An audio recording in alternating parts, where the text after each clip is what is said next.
दृष्टी पडता ब्रह्मगिरी त्यासी नाही अपपुरी कुशावर्ता करिता स्नान त्याचे वैकुंठे राहणे दृष्टी पडता ब्रह्मगिरी त्यासी नाही अपपुरी नामामणे प्रदक्षिणा त्याच्या पुण्यालाही गणना दृष्टी पडता ब्रह्मगिरी त्यासी नाही अपपुरी विठ्ठल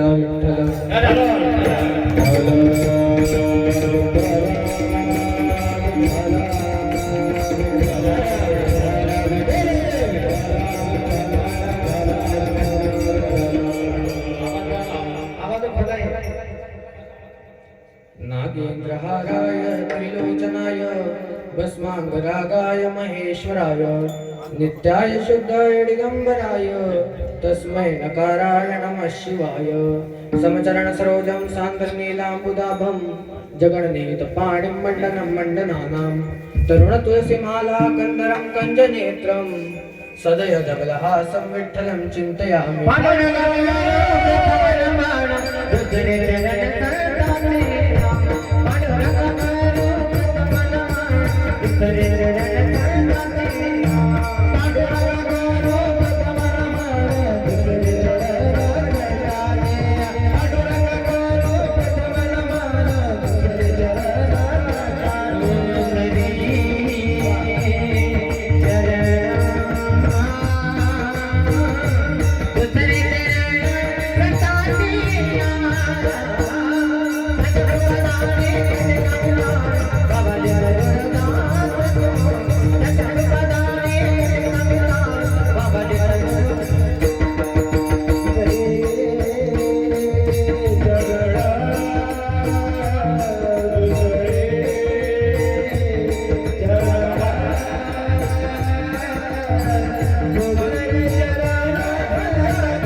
दुसरे चरण संताचिया त्यांच्या कृपादाने कथेचा विस्तारू बाबाजी सद्गुरु दास तुका ओम नमो ज्ञानेश्वरा करुणा करा दयाळा तुमचा अनुग्रह लादलो पावळ झालो चराचरी गुरुर ब्रह्मा गुरुर विष्णू गुरुर्देव महेश्वरः गुरु साक्षात परब्रह्म तस्मै श्री गुरवे नमः जयांचे केल्या स्मरण होय सकळ विद्यांचे अधिकरण तेची वंदू श्री चरणा श्री गुरूंचे नमस्कार मस्तक माया पाया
पडले पायावरी या वारकरी संतांच्या. ओम नमो जय आद्या वेद प्रतिपाद्या जय जय संवेद्या आत्मरूपा देवा तूच गणेशु सकलार्थमते प्रकाशु म्हणे निवृत्तिदासु अवधारी जोजी. आता अभिनव वाग्विलासनी जे चातुर्यार्थ कला कामिणी ते शारदा विश्वमोहिनी नमिली मिया. मनोजवं मारुततुल्य वेगं जितेन्द्रियं बुद्धिमतां वरिष्ठं वातात्मजं वानरयूतमुख्यं श्रीरामदूतं शरणं प्रपद्ये. शरण शरणाची हनुमंता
कैलास राणा शिवचंद्र मोडी फणींद्र माता मुकुटी झळाडी.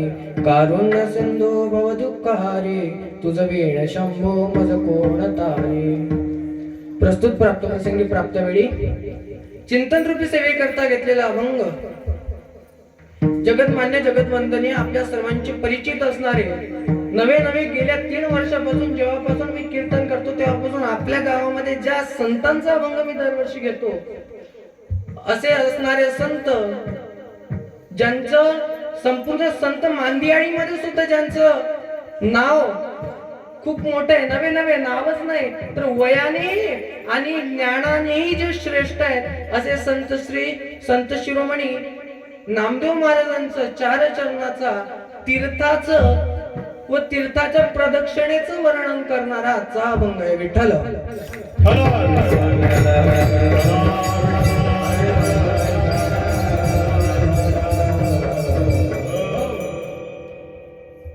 आज घेतलेला अभंग 4 चरणाचा आहे.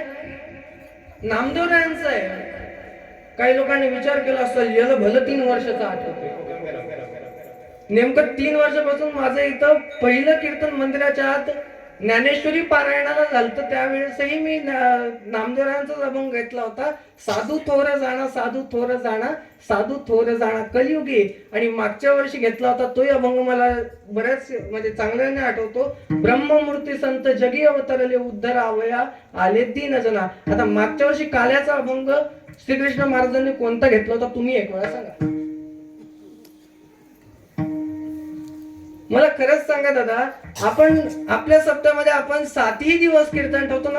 आजपासून नाही तर गेल्या जवळजवळ 34 वर्षापासून कीर्तन ठेवतो. नाही 34 वर्षाचं कमीत कमी मागच्या वर्षीचं तरी महाराज आठवलं पाहिजे ना. तुम्ही बोलत जा. मी दरवर्षी सांगू कटाळलो की जरा बोला की माम्याव तुमचा भाचा मी भाच्या पुढे लाजू नाही म्हणतात. बघा का बोललो मी. हा कीर्तन जे आहे परंपरा जी आहे आपली वारकरी परंपरा आणि या वारकरी परंपरेचा पाया आहे ज्ञानोबा आहे. वारकरी संप्रदायाचा पाया ज्ञान आहे. कळस वैराग्य आहे. वारकरी संप्रदायाचा विस्तार नामदेव बाबा आहे. म्हणजे वारकरी संप्रदायाचा विस्तार नाम आहे आणि वारकरी संप्रदायाचा खांब एकनाथ बाबा आहे. बरं मी म्हणत नाही तर बहिणाबाईंचा अभंग आहे. संत कृपा झाली इमारत ज्ञानदेवी रचिला उभारिले. ज्ञानोबारायांनी वारकरी संप्रदायाचा पाया रचला दादा आणि 5 ग्रंथ निर्माण केले. किती ग्रंथ निर्माण केले बाबा? 5 ग्रंथ निर्माण केले आणि अवघ्या 22व्या वर्षामध्ये ते ग्रंथ निर्माण केले. 22 वर्षाचा असताना 22 वर्षाच्या अंदर एका बाळानं महाराज 5 ग्रंथ निर्माण केले. ज्ञानोबांनी ज्ञानेश्वरी सारखा ग्रंथ निर्माण केला. ज्ञानेश्वरी हा एकमेव गीतेवरचं भाष्य असणारा एकमेव ग्रंथ आहे जो स्वतंत्र ग्रंथ आहे. कारण माऊली म्हणतात त्याच्यातली गीता जरी वगळली तरी ज्ञानेश्वरी मध्ये फार काही आहे आणि ती ज्ञानेश्वरी आहे दादा. आपल्याला ज्ञानेश्वरी कळना हो. 16व्या वर्षी माझ्या माऊलीने ज्ञानेश्वरी लिहिली. आज आपलं 80 वर्षाचे आपण झालो तरी आपल्याला कळना. काय दुर्भाग्य आहे आपलं. ज्ञानोबांनी अमृतानुभव लिहिला, ज्ञानोबांनी ज्ञानेश्वरी लिहिली, नवे नवे सांगितली, ज्ञानोबांनी चांगदेव 65 लिहिली आणि ज्ञानोबांनी ज्या वेळेस अभंगाचा गाताही लिहिला. पण त्यावेळेस जेव्हा त्यांना कळालं की माझ्या सामान्य मंडळीला तुम्हाला मला समजेल असा एकही ग्रंथ इथे निर्माण झालेला नाहीये. चांगदेव 65 योग्यांसाठी आहे, अमृतानुभव ज्ञान्यांसाठी आहे, ज्ञानेश्वरी हे चिंतकासाठी आहे, अभंगाची गाथा चिंतन करणाऱ्यासाठी आहे. मग नेमकं हे सामान्य लोकांना दररोज नित्यनेमामध्ये कामाला येईल असा अभंग असा ग्रंथ तरी आपण आतापर्यंत निर्माण केला नाही. मग जायच्या आधी आपल्याला या जगासाठी आपण इतकं कार्य केलं ना, मग आपल्याला एक ग्रंथ निर्माण करायचंय. मग त्या ग्रंथाला नाव दिलं महाराज हरिपाठ. जिथं सतत हरीचाच पाठ केला जातो ना तो हरिपाठ आहे दादा. हरिपाठ कशाला म्हणतात?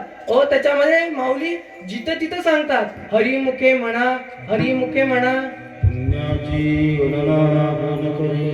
आणि एक वेळा नाही, माऊली 2-2 वेळा शब्द उच्चारतात. हरिमुखे म्हणा, हरिमुखे म्हणा. 2 वेळा शब्द केव्हा घेतो माहितीये का माय आपल्याला? माय म्हणल्यापेक्षा माम्या म्हणायला लागलो. नेमकं भाचाव ना मी तुमच्या गावचा. मला दरवर्षी सांगायचं काम करून देऊ नका. कीर्तनामध्ये तुम्हालाही माहित आहे, आपल्या कीर्तनात बसल्यानंतर पहिले तर ताट बसायचं नाही. कमीत कमी कीर्तनामध्ये आडवा तिडवा पाय लांबून बसायचं नाही. तर सांगायची गरज नाही, जुनं वारकरीचं गाव आहे दादा. शेवटी आमच्या मामाचं गाव आहे. मामाचं गाव म्हटलं स्तुती जरा जास्त करावं लागत नाही. असं काही नाही. सर्व मामा मंडळींचं महाराज गोड सर्वांचं सहकार्य आहे आणि छान अखंड हरिनाम सप्ताह आपल्या गावाला सुरू आहे. इतका गोड हा श्रीमद भागवत सप्ताह आणि अखंड हरिनाम सप्ताह. याच्या निमित्त आज ही 2ऱ्या दिवसाची सेवा माझ्याकडे आली. काल आपल्याच गावच्या कन्या हरिभक्त परायण वैष्णवी ताईंची सेवा झाली. आज माझी सेवा आहे. 2ऱ्या दिवसाची सेवा मला सर्व मामा मंडळींकडून मिळाली. खरंच सर्वांचे मनापासून आभार मानतो. आणि खास म्हणजे आमचे गणेश महाराज दादा.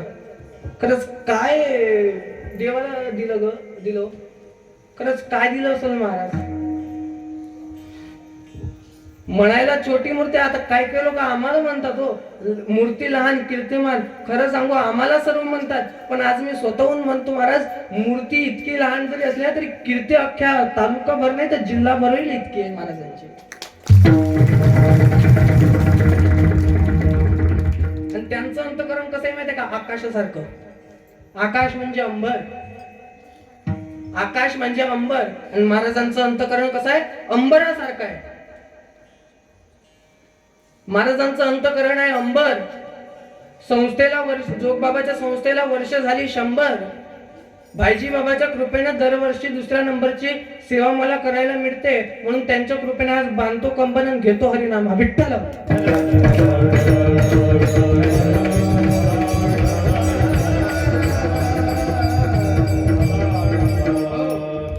गोड सेवा सर्वांचं सहकार्याने गोड असं आपल्या इथे कार्यक्रम सुरू होत आहे. आणि खरंच काय भाग्य म्हणावं आपल्या गावचं जे भाईजी महाराजांचं आपल्या इथं अधिष्ठान आहे महाराज. आणि भाईजी महाराजांचं माझं काय पुण्य आहे मला तरी माहित नाही. पण आमचं जे मूळ गाव आहे ना कानडी बाजार, तिथेही भाईजी महाराजांचं अधिष्ठान आहे.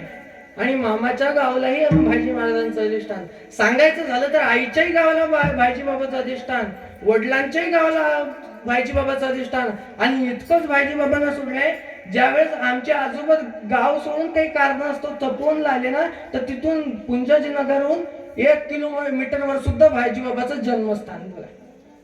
आणि खऱ्या अर्थानं आज या गादीवर मी उभा ना, हे खऱ्या अर्थानं मला तरी वाटतं भाईजी बाबाच्या कृपेने उभा हो. आणि म्हणून ज्यांच्या कृपेने, ज्यांच्या कृपा आशीर्वादाने मी आज इथं उभा असे सर्वप्रथम ज्यांनी मला सतत प्रोत्साहन केलं महाराज, सध्या माझ्या बोर्डाची परीक्षा सुरू आहे, पण तुला जर कीर्तन करायचं ना तर कर, असे म्हणणारे माझे आई वडील उपस्थित आहेत. त्यांना मी इथून चरणस्पर्श वंदन करतो. त्याचसोबत गुरुवर्य श्री सिद्ध सद्गुरू शांतीनाथजी महाराज असतील, त्यांनाही मी इथून चरणस्पर्श वंदन करतो. त्याचसोबत हरिभक्त परायण कैलास महाराज येवले असतील, भक्तराज महाराज असतील, सर्व महाराज मंडळींना, गोपालनाथजी महाराज असतील, माझ्या जीवनामध्ये जितके काही गुरु आले ना त्या सर्व गुरूंना इथून चरणस्पर्श वंदन करतो. आणि ज्या महात्म्याच्या दरबारामध्ये हा कार्यक्रम सुरू आहे असे भाईजी बाबांना इथून चरणस्पर्श वंदन करतो, मारुतीवर रायांना चरणस्पर्श वंदन करतो. आणि खऱ्या अर्थानं हा जो आपला सप्ताह सुरू आहे ना, हा सर्व संत मांदियाळींच्या कृपेने सुरू आहे. कारण देवाजवळ सुद्धा जी ताकद नाही ना ती संत मांदियाळींजवळ आहे. म्हणून सर्व संत मांदियाळींची कृपा आपल्यावरती आहे. आणि म्हणून आपल्या इथं मृदंग रत्न प्राप्त झाला आपल्या गावाला. असे आपल्या तालुक्याचं वैभव, नवे नवे जिल्ह्याचं वैभव असणारे आमचे विकास महाराज असतील, त्यांनाही वंदन करतो. त्याचसोबत आमचे सोम महाराजही असतील, त्याचसोबत आमचे बोरकर महाराज असतील, महादेव महाराज असतील, मंगेश महाराज असतील, सर्व गायक मुंजन मंडळी, सर्व टाळकरी मंडळी, आमचे विनेकरी मामा असतील, त्याचसोबत आमचे मिराजी मामा असतील, सर्वांना मनापासून अभिनंदन आहे. खऱ्या अर्थानं आपले इथं 7 दिवस ज्यांचं भागवत सुरू आहे असे धर्मभूषण हरिभक्त परायण रामकृष्ण महाराज असतील, त्यांनाही मी इथून चरणस्पर्श वंदन करतो. त्यानंतर आमचे गुरु महाराज, सर्वांना, तुम्ही बसलेल्या सर्व श्रोतेजनांना चरणस्पर्श वंदन करतो. आणि खास करून आजचे सौजन्य दाते संतोष तुकाराम मामा सरोदे, त्याचसोबत चिरंजीव अष्टविनायक वामन सुर्वे या दोघांनाही मी इथून खरंच जितका आभार म्हणावं तितकं कमी आहे दादा. आता कीर्तनात सौजन्य दात्याचं नाव घेतले, काय काय लोक कीर्तन झालं काय म्हणतात माहितीये का? काय नाही, उगच नाव घ्यावं महाराजांना म्हणून सौजन्य दिला. अरे तू दे ना महाराज. एखाद्या व्यक्तीने जर कुठल्या गोष्टी पुढाकार घेतला ना तर आपल्याच्यानं होत नाही तर आपण करू नये, पण जो व्यक्ती चांगलं कार्य करतो मला वाटतं त्याला तरी आपण अडवू नये. आणि म्हणून खरंच संपूर्ण कीर्तनामध्ये ज्यांचं सौजन्य आहे ना ते सर्व सौजन्यदात्यांचं जितकं म्हणावं तितकं आभार कमीच आहे दादा. त्याचसोबत सकाळचं अन्नदान 7 दिवस आमचे आजोबा देवदास अप्पा असतात, त्यांच्याकडून होतात, त्यांचेही मनापासून आभार मानावे तितके कमी. आणि आजचं आमचं ज्यांच्याकडे जेवण होतं, अन्नदान होतं, असे निळकंठ मामांचे दरवर्षी आमचं अन्नदान ते करतात. दरवर्षी खरंच मानावं तितकं करावं तितकं धन्यवाद कमीच आहे दादा. आणि अन्नदान आणि सौजन्य हे काही सोपी गोष्ट नाही दादा, त्याच्यासाठी अंतकरण लागतो मोठं. आज नाव करणारे खूप येतो.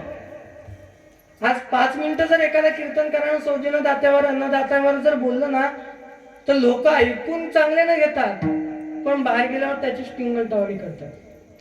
आणि मुळात लोक निंदा करतील, पण इथं आपल्याला हरिनाम करत असताना लोकांनी कितीही निंदा केली तरी आपल्याला इथं हरिनाम या सर्वांनी सोबत येऊन करायचंय.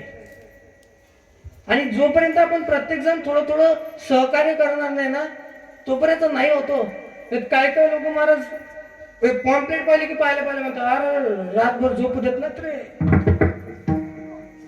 अरे मग लांब शेतातून झोप की, इतकंच वाटित. 7 दिवस सप्ताह राहतो आपल्या इथं. मला सांगा, एखाद्या मुस्लिम धर्माचा व्यक्ती दर शुक्रवारी नमाज पडायला जातो, कधीतरी म्हणतो का होतो की त्यांच्या भोंग्यानं मला नाही बघ झोप येत नाही. त्याला जर म्हटलं दादा आज राहू द्या, आज थोडं, त्याला 1000 रुपये रोज असू द्या ना, आपण तर 5000 रुपये रोज द्या, ते म्हणा मी काम करत नाही, जुम्मे का दिले ते म्हणतो दादा. मुलं शाळेत येत नाहीत त्या दिवशी का नाही, आमचा जुम्म्याचा दिवस आम्हाला नमाजाला जावंच लागतं. मला सांगा, वर्षातला प्रत्येक शुक्रवार जर धरला तर जवळजवळ 52 ते 53 शुक्रवार होतात.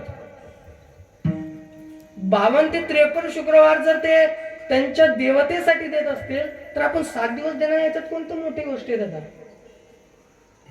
माझी तर विनंती सर्व मंडळीला की आपले 7 दिवस कुठेही असो आपण सर्वांनी इथं आलं पाहिजे. गावामध्ये इतका छान सप्ताह असतो महाराज. गावामध्ये सप्ताह होण्यासाठी सुद्धा पुण्य लागतं. परमार्थ कोणाचाही खेळ नाही आहे. महाराज म्हणतात इथं एक परमार्थ कुणालाही जमत नाही, येथे लागते जातीचे. महाराज म्हणतात इथं जातीचे लागतात. मग जात म्हणजे काय आमची? धनगर, पाटील या जाती नाही तो. या तर आपण वाटून घेतल्या. अहिल्याबाई धनगराच्या, छत्रपती शिवाजी महाराज पाटलांचे, मराठ्यांचे. अरे कोणी सांगितलं हो तुम्हाला दादा? अरे प्रत्येक महापुरुष हा प्रत्येकासाठी जगला आणि प्रत्येकासाठीच मेला. आज डॉक्टर बाबासाहेब आंबेडकरांनी जे संविधान लिहिलंय ना, हे फक्त एका दोघांसाठी लिहिलेलं नाही, हे संपूर्ण भारतभरासाठी लिहिलेलं आहे. माझ्या शिवरायांनी जे स्वराज्य निर्माण केलं हे फक्त एका दोघांसाठी केलेलं नाहीये. हे आपल्या आई संपूर्ण महाराष्ट्रभरातल्या, भारतभरातल्या संपूर्ण स्त्रिया सुरक्षित राहाव्यात म्हणून केलंय हो. आणि वाईट वाटतं, आपल्या धर्मामध्ये जितके आपण अंधश्रद्धेमध्ये गेलो, नवे नवे आपण जितके नास्तिक झालो ना, तितके इतर धर्मामध्ये नाहीये. इतर धर्मातला एखादा व्यक्ती त्याच्या चर्चमध्ये जाणार नाही, मस्जिदमध्ये जाणार नाही, पण 10 लोकांजवळ त्याचं घराणं करणार नाही. आणि आमचं 4 वेळा जातं तरी त्याचंच घराणं करतं. म्हणजे आपली गत कशी आहे? सासू सासऱ्यानं सासूनं बनवलेली चपाती खायची आणि शेजारतीला तिथंच घराणं सांगायचं. मला सांगा का होतो दादा? आणि आज खरं आपल्या हिंदू धर्माला जपायचं काम आहे दादा. कित्येक जण आज आपल्या याच्यातून धर्म परिवर्तित होत आहे का? तर आपण जागरूक नाही हो म्हणून. आज जाग्या जाग्यावरती गाय मारल्या जाते. का मारली जाते दादा? आपण जागरूक नाही हो म्हणून. माझी तर विनंती आहे दादा, प्रत्येक संतांना सांगितलं आपल्याला गाया कसायाला विकू नका म्हणून. छत्रपतींच्या राज्यामध्ये कसायाला जर एखाद्याने गाय विकली किंवा कसायाने जर गाय कापली तर त्याला फक्त एकच दंड होता, ते म्हणजे त्याचे हातपाय कापून टाकायचे. अहिल्या मातेच्या राज्यामध्ये ज्यावेळेस एखाद्या गायीवर अत्याचार व्हायचा, त्या गायला ज्यावेळेस मारले जायचं ना, त्यावेळेस एकच दंड होता, तो म्हणजे मृत्यूदंड.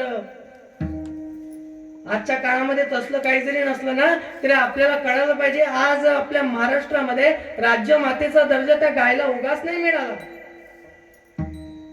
ती गोमाता आहे, आपली माय आहे. आणि शास्त्राला आपल्या 5 आया सांगितलेल्या आहे.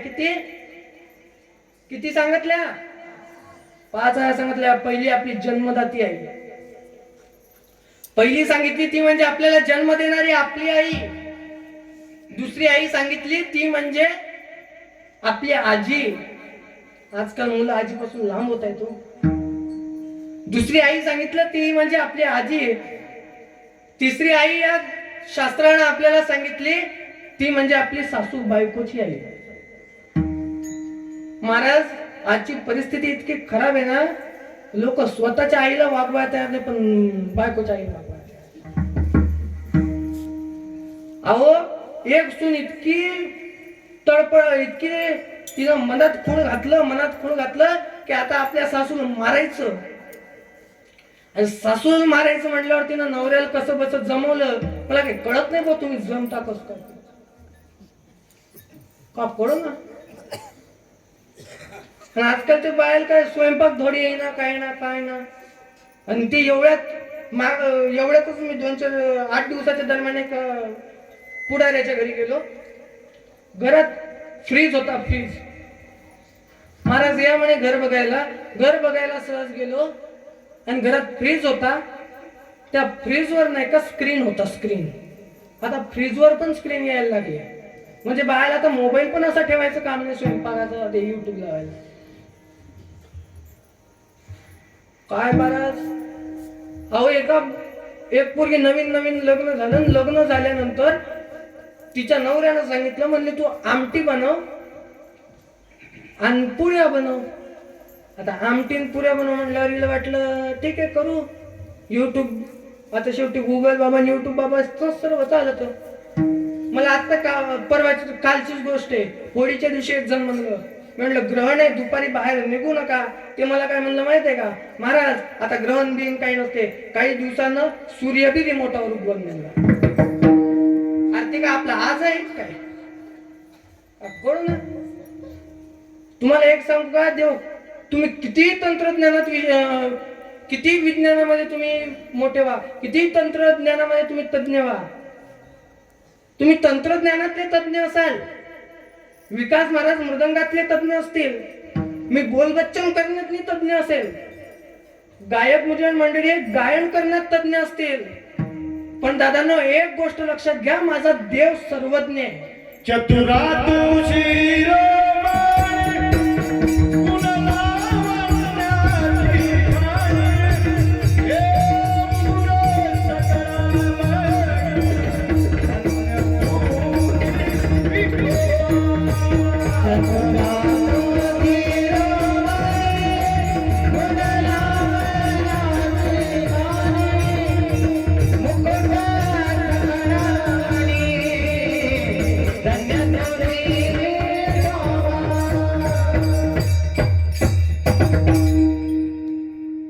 महाराज देव सर्वज्ञ हो. देव किती आपण कितीही हुशार झालो ना तरी देव नाही आता देऊ देणार काही. आता रिमोट वर सूर्य उगवतो का महाराज कधी? काही आजकाल लोकांना वाटायला लागलंय एआय आलं म्हणजे काय काय होतं. कितीही झालं ना तरी देव सत्ता नाही तुझ्या. मला सांगा इथल्या देवेंद्राला त्याच्या हातची खुर्ची द्यावं वाटत नाही, तिथल्या देवेंद्राला कसं द्यावं वाटत? शेवटी स्वर्गातला दादा तो. आणि असंच झालं मग एक दिवस सगर राजाजवळ मुलं होत नव्हती. त्याला योगायोगानं एका ऋषीच्या आशीर्वादानं 2 पत्नीतल्या एका पत्नीला एक मुलगा झाला आणि दुसऱ्या पत्नीला 66,000 मुलं झाली. 66,000. तुम्हाला नवल वाटल कारण आजकाल मला 2च्या वर एकाच होत नाही. म्हणजे आपण करत नाही. अहो आमच्या मागे शिबिरात चिखले शिबिर होतं. काही लोक काय म्हणायचे माहितीये का? आता आमचे विकास महाराज होते. पाहिजे बरं सांभाळतं चांगल्यानं, एकच आहे. तुम्हाला खरं सांगू का, आपण आपल्या देशासाठी करतो तेव्हा देशाची आपली पॉप्युलेशन वाढते म्हणून इतर लोक नाही लक्ष देत त्याच्याकडे. आणि इथं जर एखाद्या वेळा आपल्याला थोडा उशीर झाला आणि एखादा पोलीस खात्याचा व्यक्ती येऊ द्या आणि म्हणावं त्यांनी तुमच्या कीर्तनाला उशीर झाला, आपले लोक गुमान जातील. बाकी धर्माचे जात नाही दादा. आणि म्हणून मी सतत सांगत असतो हिंदू धर्माची तुलना कुठल्याच धर्माशी होऊ शकत नाही. मला एक दिवस असा एक दादा सांगितला. आता मी नेहमी कीर्तन सांगायचो सब धर्म समान सब धर्म. एक जण माझ जवळ आला, म्हणलं महाराज सब धर्म समान आहे तर मग आमच्या धर्मात यायला काय हरकत आहे? म्हटलं दादा सर्व धर्म जर समान आहे तर आमच्यातच राहायला काय हरकत आहे? काय हरकत आहे? आणि माझी तर विनंती आता इथं निम्म्या लोकांना टीका नाही दिसायला लागला मला. हात जोडतो माझ्यांनो, तुम्ही कुंकू आणि यांनी टीका लावा. गळ्यात पवित्र तुळशीची माळ आणि डोक्याला टीका ज्यावेळेस असतो ना त्यावेळेस हिंदू शोभून दिसतो. टीका असला पाहिजे डोक्याला आपल्या. आता पहा बरं आमच्या आज्या किती मस्त. त्या आजी पहा आमच्या तिकडे नका पाहू, इकडेच पहा.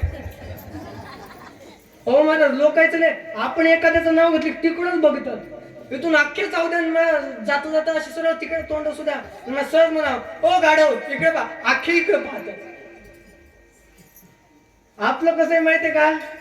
आपल्याला वाटतं आपल्याला हाक मारतात म्हणजे आपण इथपर्यंत पोहोचलो. मला टिकल्याला आता काय. आणि ते कुंकाचं कसं महत्व होतं माहितीये का?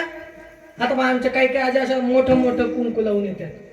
ते कुंकू जितकं मोठं ना तितकं धनीचं आयुष्य जास्त असतं. आता बायानं धनी तितका आणून सोडला. इतका धनी नेमकं त्या धन्याच्या दाण्या इतका धनी झाला तो तरी ठीक होता. आता तर दिसत ना. आणि ते मॅचिंगचं काय पुढे काय कळना पाहत बाहेर. लयच मॅचिंगचं पुढं महाराज होती. अहो एक आजी नातवाच्या लग्नात येईना. मी गेलो म्हटलं आजी काय येईना. म्हणे महाराज तुम्हीच जाऊन विचारा. जाऊन विचारलं तर आजी म्हणे महाराज या पोराईनं मला साडी नारंगी साडी तर राणी कलरची आणली पण ब्लाऊज ही चित्रच कलरचा आणला. म्हणलं आजी घे ना भागवून. नाही म्हणली महाराज मला मॅचिंग लागत. आणि ते टिकले बी मॅचिंग लावतात. लाल साडी असली की लाल टिकली, गुलाबी साडी असली की गुलाबी टिकली, पिवळी साडी असली की पिवळी टिकली आणि काळी साडी असल्यावर काळी टिकली मारला नवरा. वाईट वाटतो कधी कधी दादा. आणि या बाया म्हणजे 4 प्रकारच्या बाया आहेत महाराज. किती? माम्यांनो पहिले तुमचं सांगतो मग यायचे सांगतो. यायचे 13 प्रकार आहे, तुमच्यापेक्षा जास्त आहे.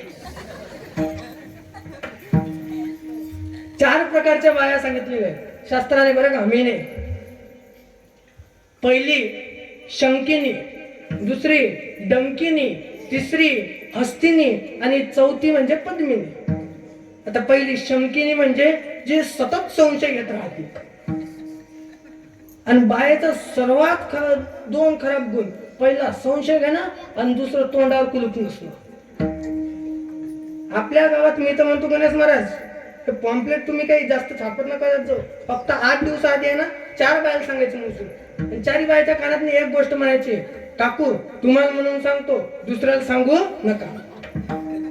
अख्ख्या गावाला होतं, गावाला. अहो आमचा मित्र एक दिवस आमच्या संग असंच कीर्तनाला आला महाराज. आणि कीर्तनाला आल्यानंतर आता महाराजासंग म्हणल्यावर त्याला वाटलं जरा दबदबात राव. महाराज म्हणले की आता आजकाल लोकांना असं वाटतं आमचे कपडे पाहून ते, म्हणजे लोकांना डोळ्यात खूप होतं काका कळू ना. महाराज लोक चांगले राहिलेले चालत नाहीत तुम्हाला. आणि एखाद्याचं घर पैसे एखाद्या गरीबाला बुडवून स्वतःचं घर मोठं बांधणं ते चालत. अहो एक दिवस गाडी स्कूटी आमच्या एका जणांना ते हवा भरायला नेली. हवा भरायला नेल्यावर त्यानं विचारलं कोणाची गाडी आहे. म्हणे लोडम महाराजची, आपल्या कॉलनीतल्या पलीकडच्या. बर बर बर. महाराज जवळ ती दुसरी स्कूटी होती ना, आता तर घेतली वर्षभरापूर्वी. नाही महाराजांना ते त्यांच्या आईसाठी दुसरे, त्यांना तरी काय आहे दुसऱ्याच्या मुंड्या उडकायच्या आणि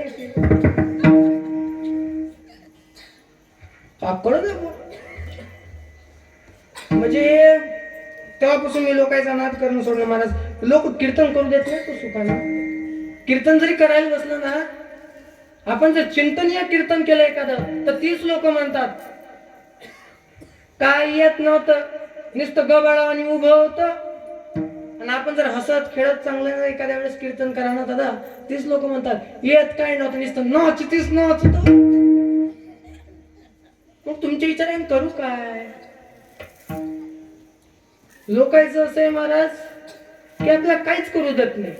एखादा बंगला जर बांधला ना, तर त्या बंगल्याजवळ जाऊन स्तुती करावं ना त्याची, चांगला बंगला बांधलाय वगैरे वगैरे. तिथं जातील पीओपी जशी केली आणि प्लास्टर बरोबर नाही केला. अरे तू घर पहिले पाय, मातीचं घर आहे, तू काय लोकांना पीओपी सांगता रे? लोकांचं लय वाईट हो. आणि लोकांचं जे स्वतःची मूठ झाकून ठेवतात आणि दुसऱ्याचं गावभर करतात. परमार्थ कोणाला करावं वाटत नाही, पण 10 जणांना सांगत येतात परमार्थ कर परमार्थ कर. आता आज बघा ना, आजकाल मराठी शाळेतली संख्या कमी झाली, त्याची आपल्या गावातली संख्या कमी झाली काय? म्हणजे काय कळलं? बरं ते मराठी शाळेतली संख्या कमी झाली तरी ते इंग्रजी शाळेतले लेकरं शिकतात. परमार्थातली संख्या कमी होऊन संसारात गेली तर ते बिघडतात ना. मग उगाच बायकोच्या हातात हात घालून फिरायचं आणि उगाच एखाद्या म्हणायचं लोक शिक्षित झाले. शिक्षित नाही झालं, जनावरावर ध्यान नाही त्याच, तर विश्वास नाही महाराज. माझी विनंती आहे. आणि माहिती आहे का, संसार करत असताना माणसानं संसार करावा, पण परमार्थामध्ये संसार करावा, संसारामध्ये परमार्थ. आपलं कसं झालं, आपण एखाद्या ज्वारीच्या भाकरीत अडकलेल्या केसावाने संसार करतो. ते काढणं किती कठीण आहे महाराज. मान तुम्ही सांगा बरं, एखादी ज्वारीची भाकर आहे आणि त्याच्या मधात जर केस सुकलं, केस बसलं आणि ती भाकर जर सुकली तर ते केस तुटत का निघत? म्हणजे सुटत का तुटत? बोलत जा बा तुम्ही. भाचा आहो पण तुमचं काय धुरे गिरे घेत नाही, टेन्शन घेऊ नका बाबा. तुटत का सुटत? तुटत. मला सांगा. आणि ते जर दयात पडलं तर अल्लादी काळा, त्याला दही सुद्धा लागत नाही महाराज. मग आपल्याला भक्ती करायची ना, परमार्थ करायचं ना, मग परमार्थ करत असताना दयात पडलेल्या संसारासारखा करा. कारण त्या भाकरीत जर अडकला ना तर काय करा नाही. आणि यदा कदाचित जर त्या भाकरीत ते अडकला तर काढायचं कसं माहितीये का? आपण त्या भाकरीत अडकलेला केस कसं काढतो? आता एखादा हुशार माणूस जर असला तर तो काय करतो, पहिले त्याच्यावर पाणी शिंपडतो, मग ती भाकर नरम झाली की अलगद त्याच्यातलं काढतं. मग तसं पहिले याच्यावर, या आपला जो संसारामध्ये जे आपली भक्ती अडकलेली आहे ना, याच्यावर पहिले थोडस संतांचं पाणी टाका. आणि ते संतांचं पाणी टाकल्यानंतर ज्या वेळेस महाराज तुम्ही अलगद ते भक्ती काढून शांततेत भक्ती करत राहसाल ना, त्यावेळेस खरं त्या भक्तीला फळ येईल. आणि म्हणून महाराज म्हणतात, भक्ती करत असताना कशी केली पाहिजे? तर एक चित्ताने, एका भावाने केली पाहिजे. महाराज म्हणतात, देह जावो अथवा राहो पांडुरंगी, पांडुरंगाच्या प्रती दृढ भाव असला पाहिजे, मुखात हरी नाम असलं पाहिजे. आणि ज्यावेळेस मुखात हरी नाम असताना त्यावेळेस सतत चिंतन राहू दे, दादा माझा देव एक दिवस नक्की भेटेल. पण आपलं कसं आहे, आज नारळ फोडलं की उद्या देव पावला पाहिजे. ओ ताबडतोब आपल्याला काहीच मिळत नाही. मला सांगा, शेतात जे आपण पीक पेरतो ते तरी ताबडतोब मिळतं का? त्याला एक लिमिट आहे. आज महाराज पकवाज वाजवतात, हे आपले दोन्ही महाराज सहज वाजवल्या जातं का? विकास महाराज किती दिवस प्रॅक्टिस करावं लागली तुम्हाला? महाराज म्हणतात, बहुत सुकृताची जोडी म्हणून विठ्ठल आवडी. तो कामने होता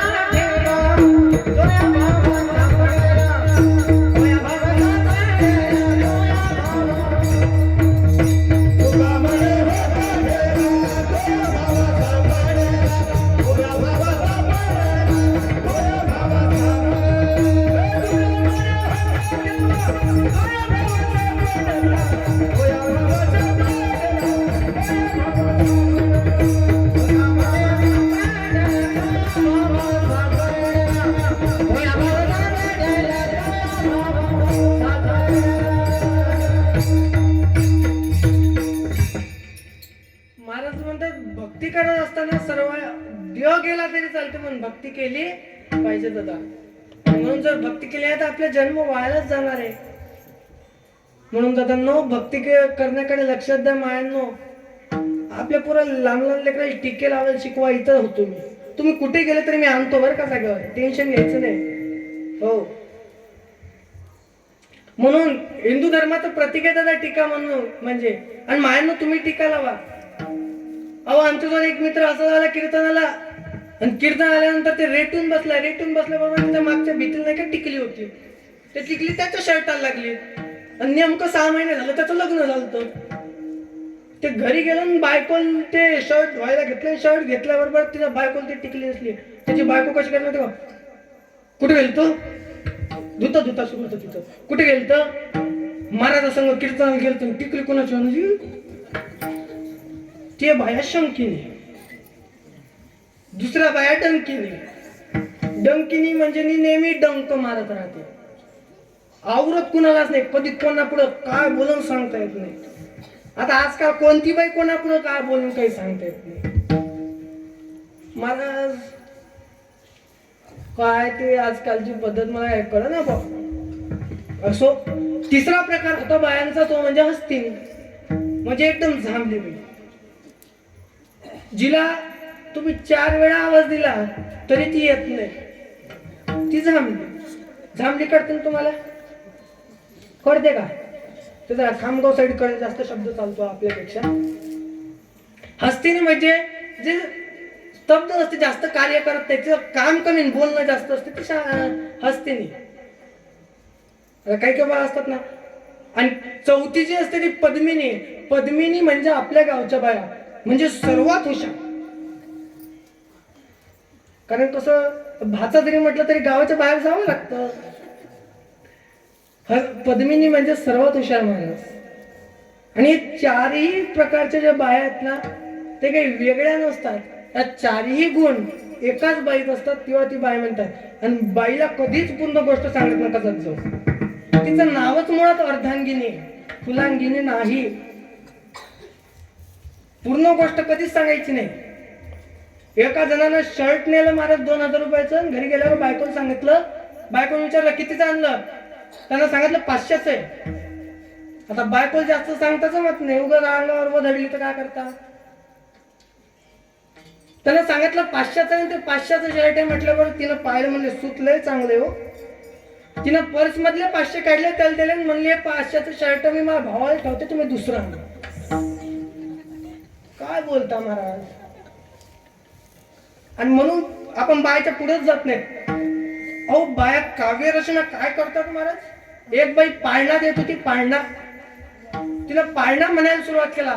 तिचा नवरा रोज शाळेतून उशिरा यायचा, शिक्षक होता, शाळेतून उशिरा यायचा. त्यानं तिला रोज बाळाला म्हणायचे, माय म्हणे लेकर आले जो जो बाळा जो जो, सारे काही हो जो पण शिक्षक नको हो जो. आता काय बोलाव मला, बाया काय म्हणतील का सांगता येत नाही. त्यापासून आपण बायच्या नादीच लागत नाही, चुकून पण नाही. कानाला हात पण या लेकरायच्या बायच्या नादीच लागत नाही. मग ते बायला आजकाल खुडा आला ना, ते मोबाईलवर युट्यूबवर पाहायचं. मग त्या पोरीने काय केलं, रेसिपी टाकली, ऐन रेसिपी टाकली याच्यावर फ्रीजवरच्या त्या स्क्रीनवर. आणि त्या स्क्रीनवर टाकल्यानंतर नाही का ती चपाती झाली, सपन झालं, आमटीच्या वेळेवर लाईन गेली की फ्रीज बंद पडतो. आणि ते फ्रीज बंद पडल्यावर ती स्क्रीन बंद झाली. योगायोगानं तिच्या मोबाईलची चार्जिंग गेली. आता करावं कशी. सासू तेवढ्यात आली, काय बाई जमतंय ना. म्हणले आत्या बाई जमतंय. बरं आमटी झणझणीत झाली पाहिजे बरं का. बरं. म्हातारी गेली, तिने विचार केला आमटी झणझणीत झाली पाहिजे. मग माणसाप्रती तरी 5 मिरच्या टाकल्या पाहिजे. 5 माणसाले 25 मिरच्या. हिरवी गार आमटी. म्हातारीने पाहिल्याबरोबर म्हातारीने समजलं इथे काही मेळ लागत नाही, तर रात्रभर त्रास. म्हातारी म्हणली आता मला काही भूक नाही, मी काही जेवत नाही. पोराने सांगितलं, म्हणलं बाबू जेवू नको, पण हे नवीन लग्न झाली की लोक लय येड्यावानी करतात. आणि तुला काय माझ्या बायकोचं कौतुकच नाही, आणि तू नको जेव, मी जेवतो. त्याची आई म्हणली जेवतो तर जेव. मला जेवलं आणि जेवता बायकोने विचारलं कशी झाली आमटी. अतिशय उत्कृष्ट. मग आसू कशाचे, आनंदाश्रू आहे म्हणले. आनंदाश्रू. रातभर झोप लागली नाही त्याला. म्हणून महाराज पोऱ्या येईल स्वयंपाक शिकवा. युट्यूबच्या भरोश्यावर काही नाही हो. युट्यूब शेवटी किती म्हटलं तरी माझ्या सांगण्याचा अर्थ होता की तंत्रज्ञान कितीही पुढे गेलं तरी आपली परंपरा जर आपण जपली नाही तर फजिती होऊ नये. म्हणून आपण परंपरा जपली पाहिजे दादा. नाहीतर आजकाल वाईट परिस्थिती आहे. मग आता विषय आवडला. सगर राजा होता, आठवला का सगर राजा. 2 बायको होता. पहिल्या बायकोला 1 लेकरू, दुसऱ्या बायकोला किती 66,000. किती हा का बरे लहान लेकरांना माहिती आहे, तुम्ही काय बोल ना. 66,000 महाराज लेकर. आणि ते 66,000 लेकर. आणि मग त्यांनी ठरवलं की आता आपल्याला 1008 यज्ञ करायचे. बरं कोणते यज्ञ करायचे, तर अश्वमेध यज्ञ करायचे. आणि ते 1008 अश्वमेध यज्ञ केल्यानंतर आपल्या वडिलांना म्हणजे सगर राजाला इंद्र प्राप्ती होईल. आणि ही गोष्ट जशी इंद्राला माहित झाली, मग तो स्वर्गातला जरी देवेंद्र असला तरी त्याच्या खुर्ची जाते म्हटल्यावर त्याला चलबिचल झाला महाराज. आणि मग त्यानं विचार केला आता खुर्ची जाऊ नये म्हणून काहीतरी आपण खूड केलं पाहिजे, काहीतरी फोडी केली पाहिजे आपण. मग त्यानं विचार केला की 66,000 मुलांचा जो अश्व आहे, जो घोडा आहे, तोच आपण चोरून ठेवू. त्यानं तेच चोरला आणि कपिल मुनीच्या आश्रमामध्ये पाताळात नेऊन बांधला. 1004 का 5 यज्ञाच्या जवळपास झाले होते. आणि 1004 का 5 यज्ञ झाल्यानंतर राहिलेले 2-4 यज्ञासाठी तो घोडा त्यांना पाहिजे होता. नाही हे जसं त्या 66,000 मुलांना कळालं की घोडा हरपलाय, त्यांनी विचार केला आता आपल्याला शोधायचंय. त्यांनी संपूर्ण धरती शोधून काढली, धरती शोधली तरी तो सापडला नाही. शेवटी जमीन खोदली, खाली पाताळात गेले. पाताळात गेल्यानंतर महाराज कपिल मुनीच्या आश्रमापुढे घोडा दिसला. आणि तो घोडा दिसल्यानंतर त्याला वाटलं की कपिल मुनीनेच नक्की हा लपवलेला असावा, म्हणून त्यांनी त्याला त्या कपिल मुनींना त्रास द्यायला सुरुवात केली. आणि एड्या लोकांजवळ पैसा जास्त झाला ते एड्यावानी करतात. पैसा जास्त झाला की मोठा माणूस एड्यावानी करतो महाराज. हा जगाचा नियम आहे, मी सांगत नाही हो. पैसा जास्त झाला की माणूस एड्यावानी करतो. आणि देव कधीच सर्वाला देत नाही. एखाद्याला बुद्धी देतो तर पैसा देत नाही, एखाद्याला पैसा देतो तर बुद्धी देत नाही, आणि एखाद्याला पैसा आणि बुद्धी दोन्ही दिलं तरी शरीर देत नाही. म्हणजे त्याला रोगच रोग. सकाळी एक गोळी, संध्याकाळी एक गोळी. नुसतं डॉक्टरचेच खिसे भरितो, जगत उतार का आला. महाराज आज वाईट वाटतो, आपल्याला प्रत्येक क्षणाक्षणा डॉक्टरकडे जावं लागतं.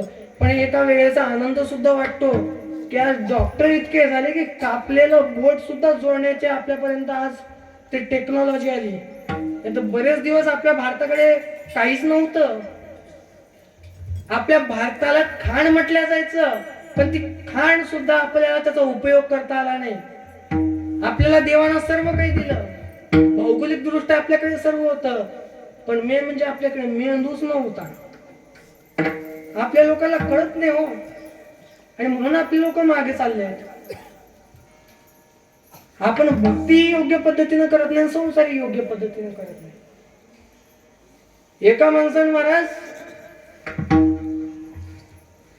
एक आजोबा संसार कसा करावा एक दृष्टांत आमचे इंगळे बाबा सांगायचे. गावात सप्ताह करायचं होतं, आणि सप्ताह करत असताना तिथं ठरलं की भाऊ सर्वांकडून थोडी थोडी आपण देणगी घेऊ. मग एका म्हाताऱ्याजवळ नाही का तांदूळ जास्त होते, मग भातासाठी तांदूळ बाबाकडून घ्यायचे. आता बाबा आधीच कंजूसले, मग बाबाला आपण आजीला म्हणू, आजीला दिलदार. मग चला आजीकडे गेले. आजी म्हणले आजी असं असं कार्यक्रम ठरलं, तुझ्याकडून तांदूळ पाहिजे. म्हणले काहीच हरकत नाही, आपली खोली भरेला आपण तांदूळ देऊ, पण तुम्ही कसं करा, आपलं म्हातारा जरा जास्त रगेले ते बाहेर जाणारी उद्या, तेव्हा तुम्ही या. लेकरांनी टोळी केली, टोळी केल्याबरोबर हे त्या कोपऱ्यात एक, त्या कोपऱ्यात एक, त्या कोपऱ्यात लक्ष ठेवलं. म्हातारा बाहेर गेल्याबरोबर गेले. बाहेर गेल्याबरोबर घरात गेले, तांदूळ गिंदूळ ते भरले पोते भर, पाहिजे तेवढं. म्हातारी म्हणले घ्या इथून. भरलं, म्हातारा एसटीने भेटली, म्हणून मात्र वापस आलो. आता वापस आल्यावर म्हातारा म्हणलं काय कशासाठी आले ते पोरं. मग आता म्हातारीने इतके दिवस संसार उगाच केलता का महाराज. म्हातारी म्हणली अहो ते कसं यायनं ठरवलं होतं की सप्ताह करायचा, त्यांना पाहिजे त्याच्यापेक्षा जास्त तांदूळ त्यांच्याजवळ जमा झाले. तर त्यांनी विचार केला की आपण थोडेफार तांदूळ आजोबाला विकत देऊया आणि त्या पैशाला काहीतरी दुसरा खर्च बघा. म्हाताऱ्याने भिंगाच्या चष्म्यातून पाहिले तांदूळ, तरी म्हातारा कसं म्हणतो आपली क्वालिटी वेगळी आहे. म्हातारी म्हणले जाऊ द्या बाबू, तुमचा काही इथं मेळ बसत नाही, म्हाताऱ्याजवळ घेऊन जा पोते. आमचे इंगडे बाबा सांगायचे महाराज असं. मग तो संसार जो केला ना त्या म्हातारीनं कशासाठी केला, परमार्थासाठी केला. तरी म्हणून आपला संसार परमार्थासाठी असला पाहिजे. मग तिथं अश्वमेध यज्ञ झालं, घोडा हरपला, त्याला ते सापडला सुद्धा. पण सापडल्यानंतर आता एडियावानी करायला लागले, आणि त्याने काय केलं, कपिल ऋषीची दाढी वळ, मिशी वळ, आणि त्याच्या अंगाला गोटे हान ह्यान. आता एडियावानी केल्यावर ते कपिल मुनीला जाग, आणि जाग आल्याबरोबर कपिल मुनी क्षणात त्या 66,000 सुद्धा भस्म करून टाकलं. आणि भस्म केल्यानंतर महाराज तो जो दुसऱ्या आईचा एक मुलगा होता, जो एकुलता एक होता ना, त्याचा मुलगा अंशुमन नावाचा, म्हणजे सगर राजाचा नातू, तो त्या 66,000 काकांना शोधायसाठी गेला. आणि शोधायला गेल्यानंतर त्याने सापडलं, त्याला काही भेटले नाही. शेवटी जात जात जात जात कपिल मुनीच्या आश्रमाजवळ गेला, त्याला ते सापडले. त्याला ती राख सापडली, आणि त्याने विचार केला ही राख कशाची आहे. मग राख कशाची आहे त्याला जेव्हा कळालं की त्याच्याच काकाची इतकी मोठी राख आहे, मग त्याने विचार केला आता काका मंडळी तर गेली, पण यांचा उद्धार करायचा. मग उद्धार करण्यासाठी काय करावं तर कपिल ऋषींनी सांगितलं, यांचा जर उद्धार करायचा असेल तर तुम्हाला गंगेमध्ये यांचं अस्थि टाकावे लागतील. मग गंगेमध्ये त्या अस्थि ते राख टाकायची म्हटल्यानंतर गंगा स्वर्गात होती त्यावेळेस. मग कशी आणायची? तुम्हाला तुम्ही ब्रह्मदेवाची तपस्या करा. ब्रह्मदेवाची तपस्या अंशुमननं सुरू केली, त्याला प्रसन्न झाली नाही. त्याच्यानंतर दिलीप त्याचा मुलगा, तर दिलीपचा मुलगा खाली झाला, तो म्हणजे भागीरथ. आणि भागीरथाला गंगा प्रसन्न झाली. आणि गंगा प्रसन्न झाली म्हणजे गंगा प्रसन्न झाल्यानंतर त्या गंगेनं स्वप्नात येऊन सांगितलं, मी येतो, काही हरकत नाही, पण माझा वेग इतका आहे की मी खाली आल्यानंतर धरतीला वेग पाडून मी खाली जाईल आणि पाताळामध्ये जाईल, म्हणून मला आणणारा कोणतरी पाहिजे. मग भगवान शंकरांना आणा. आता भगवान शंकरांना आणायला लावायचं म्हटल्यानंतर भगवान शंकरांना विनंती केली. भगवान शंकर ऐकले. भगवान शंकरांच्या डोक्यावरती ती गंगा घेतली आणि ती गंगा नंतर हिमालयातून निघत निघत अशी संपूर्ण भारतभर पसरली. आणि त्यातलीच एक गंगेचा छोटासा कण, तो म्हणजे आपल्या त्र्यंबकेश्वर नगरामध्ये आहे, महादेवाच्या त्या पर्वतावरती, ब्रह्मगिरी पर्वतावरती आहे. आणि तिथून त्या गंगेचा उगम सांगितला का, तर महादेवाच्या डोक्यामधली ती गंगा, आणि ती गंगा तिथे पाळण्यासाठी त्यांनी, त्याच्या मागे सुद्धा एक कथा आहे, ती म्हणजे पार्वतीने संशय घेतला की गे आपला पती नेहमी गंगेजवळ राहतो. आता बाहेरची काही संशय मी जास्त सांगत नाही. त्याने संशय घेतला आणि ती संशय घेतल्यामुळे मग तिथे गणपतीने एक मेळ केलाय, तिथे छोटस नाट्य रचलं आणि गंगेला तिथं मग भगवान शंकराने जटा आपटल्या आणि तिथे त्या गंगेचा उगम झाला. आणि त्या गंगेला वरदान दिलं महाराज भगवान शंकरांनी की तुझं नाव जरी घेतलं तर काय होईल, अभंगाचं.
सांगायचं काम नसलं पाहिजे. श्रोत्यांनी इतकं बारीक लक्ष दिलं पाहिजे की असं आवडलं की टाळ्या वाजवल्या पाहिजे. महाराज श्रोते म्हणावं. महाराज म्हणले की गंगेचं साधन नाव जरी घेतलं ना तरी आपले असतील नसतील ते सर्व पापे चालले जातील.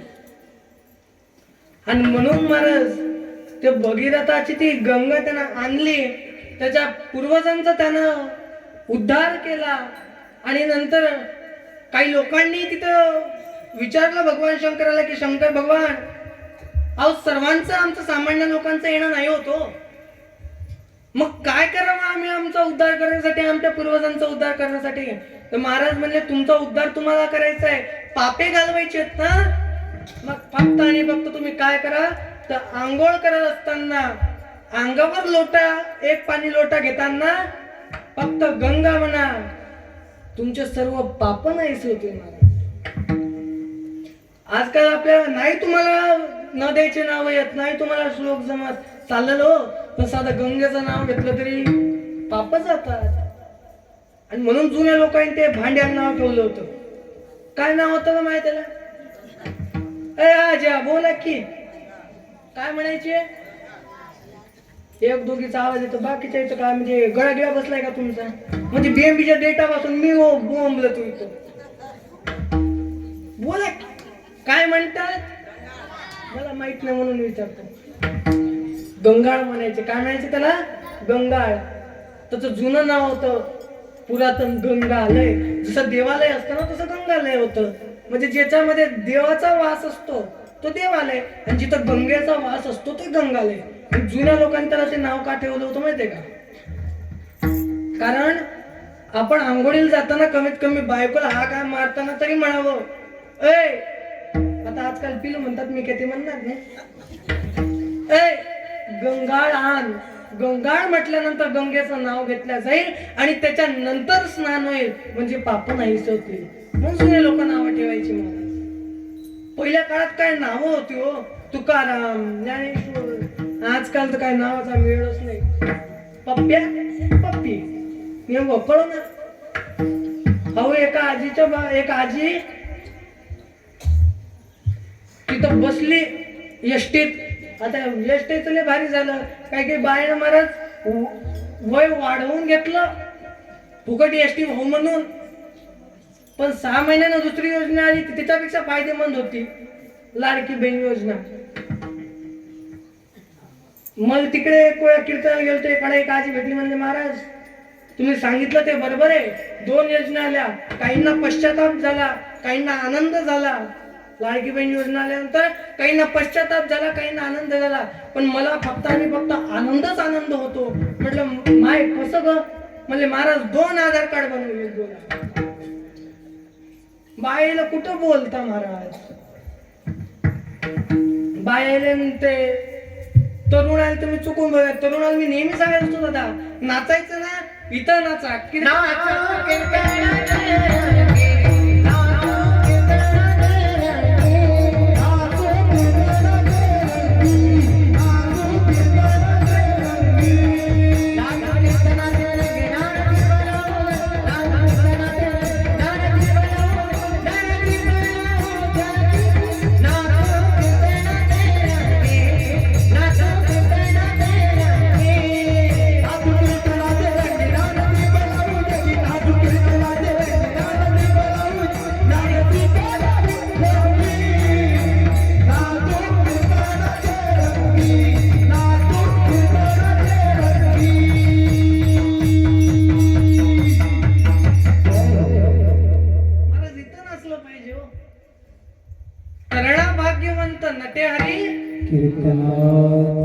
महाराज म्हणतात तरुणाने इथं नाचलं पाहिजे. महाराज नाही तिथं नाचून आपले तरुण नाचतात, पण कुठं माहितीये का?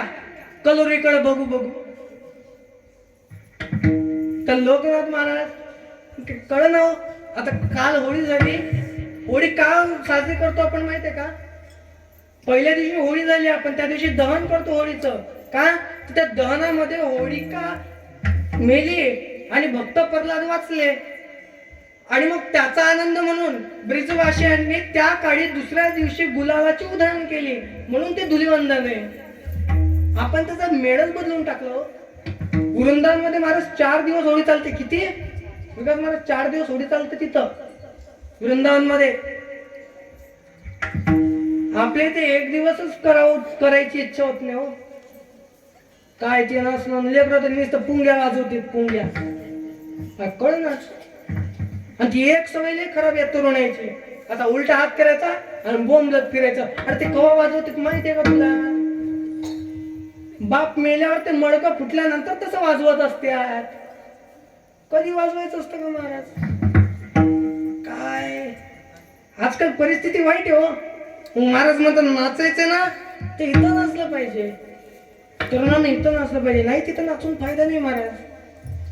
आणि मी तुम्हाला आता सांगतोय कोणी तरुण बसलेल्या मंडळींना, तुम्हाला जर वाटत लग्न व्हावं तर देवाचं नाव घ्या, गळ्यात माळ घाला, डोक्याला बुक्का लावा. कारण की कोणालाच वाटत नाही आपली पोरगी बेवड्याला द्यावं म्हणून. कोणाला वाटत नाही. कोणाला वाटत नाही आपली बहीण बेवड्याला द्यावं म्हणून. वाटतं का महाराज? कोणाला वाटते इथं? मग मला सांगा, तुम्हाला आपली बहीण जर द्यावं वाटत नाही तर एखाद्याची बहीण का तुम्हाला देणार कोणी? त्याच्यासाठी आपण सुद्धा त्या परंपरेचं त्या लेवलचं असलो पाहिजे. कीर्तन घेताना आता अनुभव येतात महाराज. काही फोन करून म्हणतात महाराज गावात सप्ताह होता आणि तुम्हाला घुसवायचं होतं. एवढूसाच आहे. आपल्याला बोलता येत नाही महाराज. एक तर परंपरेचं बंधन आणि दुसरं म्हणजे ना बॉडी ना स्वतःच्या नावानं गाडी, नुसतं बाबूची काडी. काय बोलता महाराज? उगाच एखाद्याने एखादी ठेवली म्हणजे खुशाल विचारतो काही जण, महाराज तुमची सुपारी किती? अरे तुला देता येईल तितके आहे का तुझ्या जवळ? अरे माझ्या माऊलींच्या दारामध्ये सोन्याचा पिंपळ होता दादा. जयाची द्वारी सोन्याचा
आईच्या घरी सोन्याचा पिंपळ आहे हो.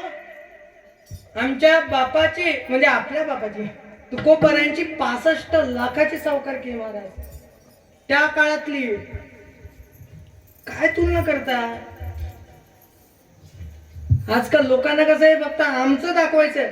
आणि तुम्हाला खरं सांगू का, जो व्यक्ती नेहमी प्रदर्शन करत राहतो ना त्याचं हे नाही, त्याचा नाही महिमान वाढत दादा. आज काही लोक जाऊ दे, माझे मित्र मला म्हणतात तुझं वय आहे का म्हणतात कीर्तन करायचं, लिटल करायचं. त्या 16 वर्षाच्या वयामध्ये माऊलींनी ज्ञानोबारांनी जर ज्ञानेश्वरी लिहिली असेल तर आम्ही त्यांचं चिंतन करायला का नाही करू आम्ही दादा? आणि खऱ्या अर्थाने याच वयामध्ये करायचं, याच वयात करायचं असतं जे करायचं ते. लोक म्हणतात कीर्तन केल्यानं काय मिळतात, आम्हाला नाही सोडतो. एक जण मला म्हणते विकास महाराज तुम्ही धोतर घालून कीर्तन का करता? आता म्हणजे आमची परंपरा आहे. तू म्हणशील तर बरमुडे करतो मी, मला काही नाही, माझं काय जात. पण आमची परंपरा आहे हो दादा. लोकांचं असं आहे की म्हणजे काहीही बोलायचं, निंदा करताना कोणाचं काय बोलतील काय सांगतात नाही दादा. आणि म्हणून त्यांच्याकडे नाही लक्ष द्यायचं. आज कीर्तन झाल्यावर मला सांगा, माझ्यापेक्षा वयोवृद्ध लोक जर मला माऊली म्हणून नमस्कार करत असतील, त्याच्यापेक्षा मोठं काय भाग्य पाहिजे मला? आज माझ्या आई वडिलांना जर कोणी म्हणत असेल केली तुम्ही कमाई, याच्यापेक्षा काय पाहिजे ज्यावेळेस आपल्या आई वडिलांना आपला अभिमान वाटावा. नाहीतर काही काही पठ्याचं तर असं असतं, मायबाप घराच्या बाहेर निघत नाहीत महाराज. माझं सांगण्याचं काही नाही झालं तरी चालेल हो, नाही भक्ती झाली तर चालन, पण जीवनात एक वाक्य लक्षात घ्या, लक्ष्मी सारख्या आईचा आणि पांडुरंगा सारख्या बापाचं मान खाली जाईल असं कार्य चुकून सुद्धा करू नका. चुकून सुद्धा आई कोणाला म्हणतात माहित आहे? हा म्हणजे आत्मा आणि ही म्हणजे ईश्वर. आत्म्यातला ईश्वर म्हणजे आई आहे दादा. आज आपल्याला लहान असताना मला सांगा, त्या आईला सांगायची गरज पडत नाही की आपल्याला दूध लागतं म्हणून दादा. आपण लहान असतो त्यावेळेस त्या आईला सांगायची गरज पडत नाही हो की आपल्याला काय झालंय. आणि तेच मुलं महाराज मोठे झाले की त्या आईला वागवत ते काय वाईट वाटत असत. खरंच सांगा, काय चूक आहे त्या बापाची, ज्या बापानं दिवसभर राब राबला तुमच्यासाठी. अरे आई जर एका दिवसाच्या स्वयंपाकाची चिंता करत असेल ना, तर वर्षभराच्या स्वयंपाकासाठी लागणाऱ्या अन्नाची चिंता बाप करत असतो. आज मुलांचा आदर्श कोण आहे असं जर विचारलं ना, तर एखादा सांगतो माझा आदर्श विराट कोहली, एखादा सांगतो माझा आदर्श पुष्पा आहे, एखादा सांगतो माझा आदर्श मल्लिकार्जुन आहे. दादा आज जर एखाद्याला विचारलं विराट कोहलीचे शतक किती झाले, तो सहजपणे सांगून देईल. पण दादांनो, आपला बाप एका धुऱ्यावरून दुसऱ्या धुऱ्यापर्यंत राबतो, त्यावेळेस त्याच्या धावा कधीतरी मोजा. आपल्या बापाच्या धावांचं शतक नक्कीच तर विराट कोहलीपेक्षा एक शतक जास्त. बाप शेतातला असो का नोकरी करणारा असो, कधीतरी बघत जाऊ, कधीतरी बापाजवळ जा. तुम्ही पण जास्त डोक्यावर नका घेत जाऊ लेकर. शास्त्रात सांगितलेलं लेकराला मारायचं नाही. 5 वर्षापर्यंत लेकराला हात सुद्धा लावायचा नाही. का तर ब्रह्माचं स्वरूप असतात म्हणतात, शास्त्र सांगतं. पण 5 वर्षापर्यंत पासून तर 16 वर्षापर्यंत असं मारायचं महाराज. चूक केली की मारायचं, परत चूकच नाही केली पाहिजे. माझ्या वडिलांनी मला आतापर्यंत मारलं नाही, पण आईनं दुसरीपर्यंत फार मारलं. असं नाही की तुमच्या गावची आई आहे म्हणून सांगतो. आणि असं नाही, आजही आपल्याला एखाद्या वेळेस जर आपण अभ्यास करत असताना इयरबड लावून असेल, आवाज आला, मग आपल्याला ते इयरबड असताना ते खुडायला लागतं ना, की असं आपल्याला वाटतं आवाज जात नाही जात बाहेर. मग थोडंसं आवाज मोठा करून बोललं की माझी आई तिकडून म्हणते, मग आपण ते काढून किचन मध्ये सहज गेलं की माझी आई म्हणते मग अशी फारच जोरात बोलला, बरं नाही वाटलं. त्यावेळेस करतो दादा, ही जी इतके राब राबते ना आपली आई, आपल्यासाठी आहे. मला सांगा, माझ्याच्यानं ती इयरबड कानात आहेत म्हणून जो थोडा चुकून आवाज गेला, तर त्या आईचं ते चेहरा पाहिल्यानंतर आपलं अंतःकरण हळवं होतं. मला सांगा, तुमचं लग्न झाल्यानंतर बायकोच्या म्हणण्यावर ज्यावेळेस तुम्ही घराच्या बाहेर तुमच्या आईला काढता, त्यावेळेस काय वाटत असेल होत्या आईला? आजकाल आपल्या मुलांनी जर आईला वागवावं नाही तर मग कोणी वागवावं? आणि लक्षात घ्या दादा, आपल्याला आदर्श घेत असताना कोणाचा घ्यायचा आहे, तर बायकोसाठी महल बांधणाऱ्याचा आदर्श आपल्याला घ्यायचा नाही, तर आईसाठी स्वराज्य निर्माण करणाऱ्या छत्रपतींचा आदर्श आपल्याला घ्यायचा. आजकाल आपले आदर्श चुकले तो. आम्हाला आमचा आयडियल माहित नाही कोण आहे ते. त्या महापुरुषांनी सहज नाही केलं दादा. आणि प्रत्येक महापुरुषानं आपल्याला काय सांगितलेलं आहे? देवाचं चिंतन करा, मायबापाची सेवा करा आणि संतांची सेवा करा. याच्या पलीकडे काहीच नाही सांगितलं. आणि म्हणून सर्वांनी हात वर करा. त्यांनी सांगितलं आपण पाडायचं. विठोबा कुमार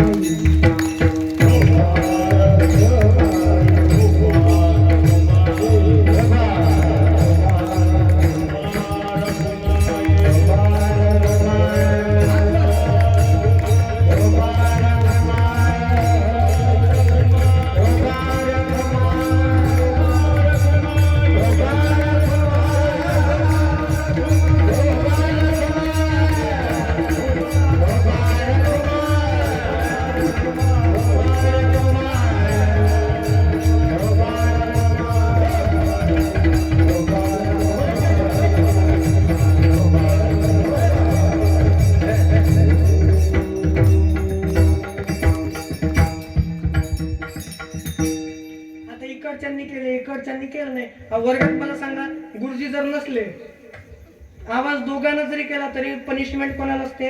अख्ख्या वर्गाला. मग आता आपण देवाचं नाव घेतलं म्हटल्यावर संताला राहील ना. आता सर्वांनी हात वर करायचे. इकडच्यांनी पण आणि इकडच्यांनी पण करा हात वर. आता लोक म्हणजे लय भारी भाच झाला, मोठं झालं, लय भारी व्हायला. सर्वांनी वाट्यावरचे, इकडचे तिकडचे, मागच्या वाट्यावरचे दिसतात बर का. मला चष्मा नाहीये मला. अ मामा करा की वर. हा असं ज्ञानेश्वर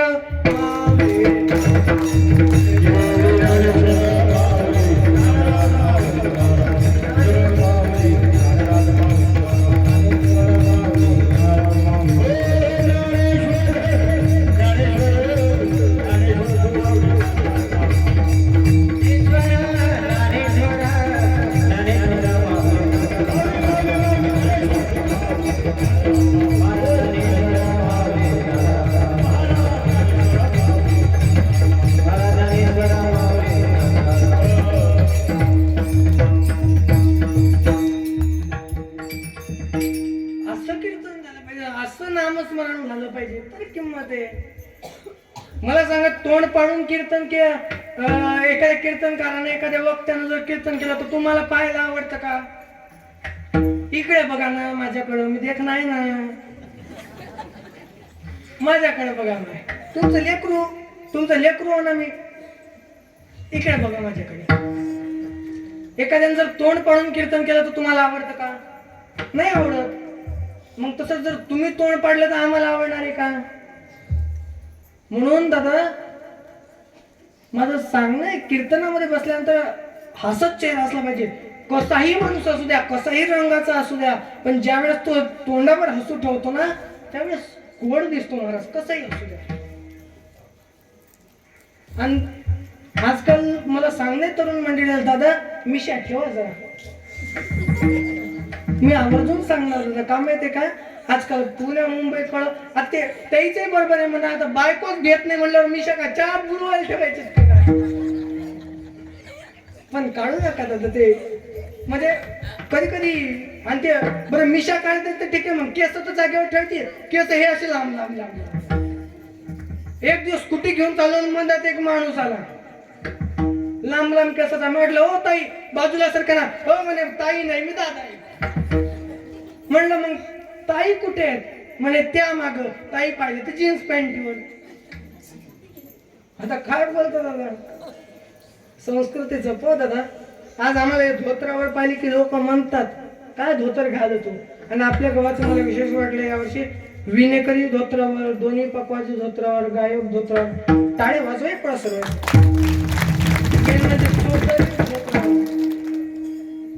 काय विषय महाराज.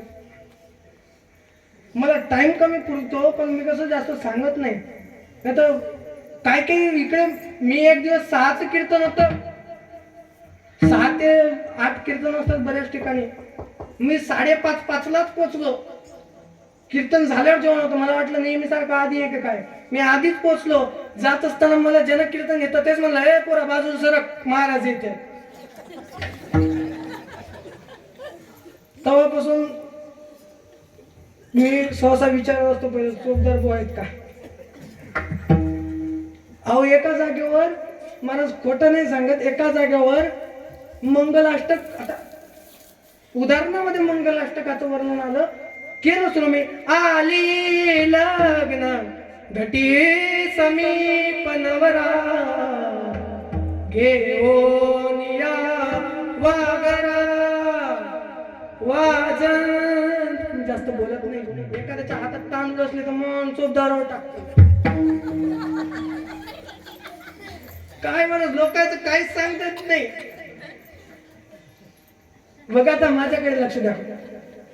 ते कसं उगाच जरा जास्त शांततेचं वातावरण झालं ते 8 तास मारावं लागतं. जरा फवारणी केली म्हणजे पीक चांगलं राहतं ना. आता माझ्याकडे बघा, मला सांगा गंगेचं नाव घेतल्यानं होईल का फक्त? महाराज म्हणतात गंगेचं नाव घेऊन चालणार नाही. मग काय करायचंय तर महाराज म्हणतात थोडं धावत्या वेगात घेतो आणि तुम्हाला शेवटचा चाललेला वेळ देतो.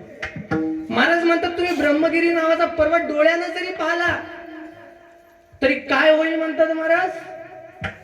दृष्टी पडता ब्रह्मगिरी त्यासी नाही.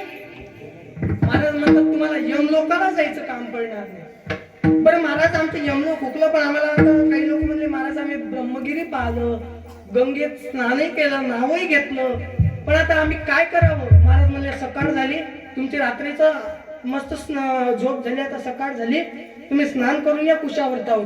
काय महात्मा आहे महाराज कुशावर्ताचं? महाराज म्हणले कुशावर्तावर जर तुम्ही स्नान केलं तर तुम्हाला वैकुंठ प्राप्त होईल. आता कुशावर्त कुठे आहे? तर त्र्यंबकेश्वरलाच एक कुंड आहे, त्याचं नाव कुशावर्ता कुंड आहे. कुणी कुशावर्ती म्हणतात.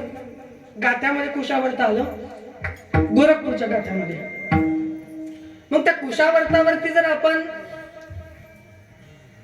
आपण स्नान केलं तर वैकुंठाची प्राप्ती होईल महाराज म्हणले. बरं मला सांगा, वैकुंठामध्ये जायचं असलं तर देवाचं जितकं नामस्मरण महत्वाचं आहे ना, तितकंच बाकी सुद्धा आपल्याला महत्वाचं आहे बरं का. मी असं नाही म्हणत आपल्याला षडोपचार करायची गरज आहे, बिलकुलच नाही. षडोपचार करू नका तुम्ही, देवाला सतत नैवेद्य लावू नका, देवाला कायम करू नका, पण देवाची भक्ती करत असताना तरी मनामध्ये अंतःकरणामध्ये भक्तिभाव ठेवा लागला. अहो छत्रपती सुद्धा ज्यावेळेस लढायला जायचे ना, त्यावेळेस दादा महादेवाचा पुकार केल्याशिवाय जात नव्हते. घराच्या बाहेर निघताना मी रोज आई वडिलांचं दर्शन घेतो.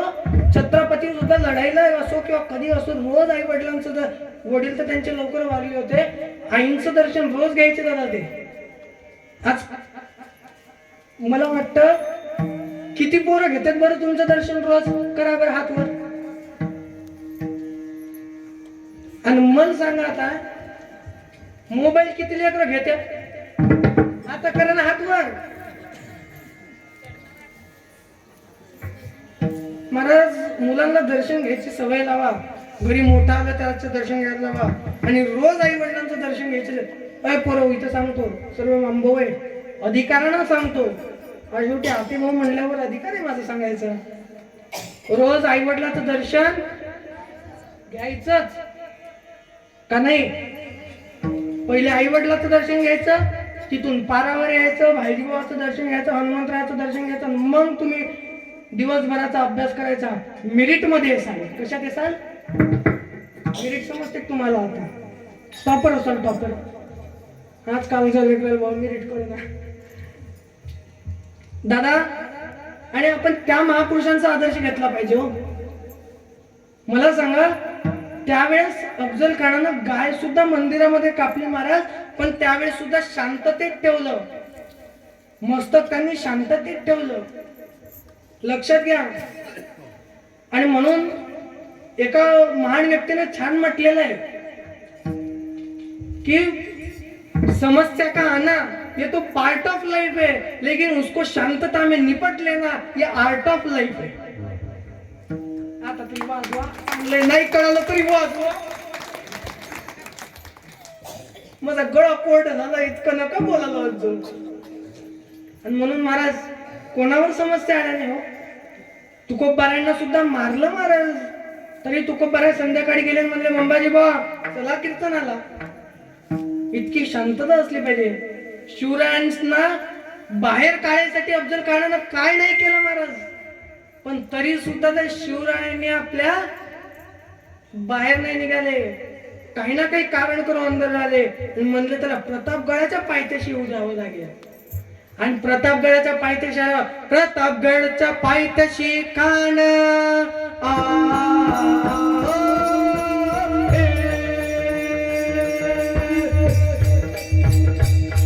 प्रतापगडच्या पायथ्याशी खान, प्रतापगडच्या पायथ्याशी खान. शिवाजी राजा, शिवाजी राजा. एक सोबत एक तरी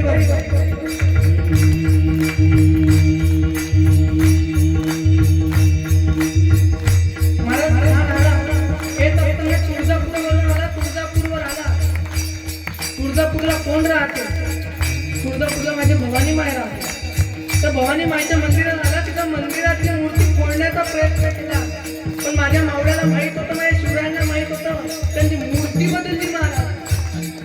आणि ओरिजिनल मूर्ती आताही त्या मंदिरात सुरक्षित आहे माझ्या. बहिणींची आबरू लुटली. आई बहिणींची आबरू लुटत असताना मला शिवरायांना खूप त्रास झाला, पण नव्हतं डायरेक्ट बाहेर येत, कारण त्याची प्लॅन कसा होता ना. पुढून पंढरपूरच्या मंदिरात गेलं. पंढरपूरच्या मंदिरात गेल्यानंतर महाराज गाय कापली हो म्हणा. रामदेव पायरेश्वरी पांडुरंगाच्या मंदिराच्या मध्ये ते जागा आहे, तर गाय कापली. काय वेदना झाले असतील महाराज माझ्या राजाला.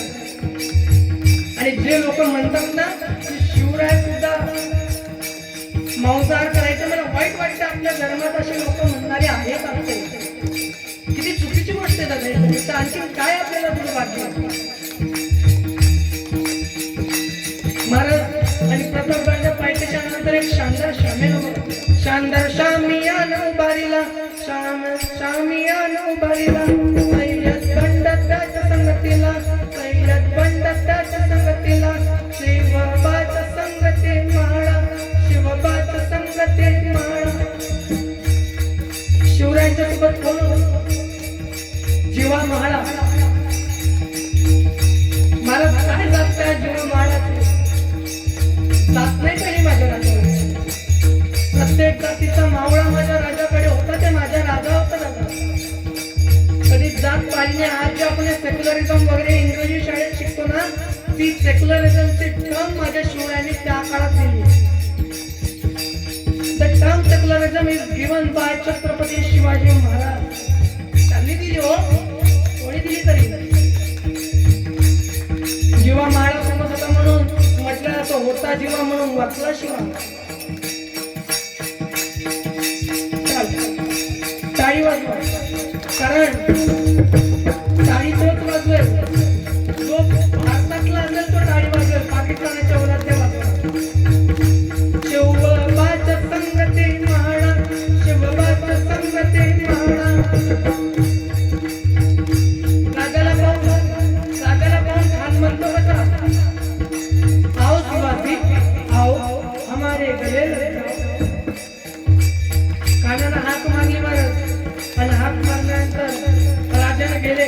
राजानं आलिंगन दिलं, पण खानानं दगा केला. खान दाभिमान मानला, खान दाभिमान मानला. कटारीचं वर्तन केलं, कटारीचं वर्तन केलं. त्याचा वार पुका गेला. खान एडवडला. इतक्या महाराजांनी पोटामध्ये पित्र कुपसिला, पोटामध्ये पित्र कुपसिला. वाघनकाचा मारा केला जिराजे, वाघनकाचा मारा केला.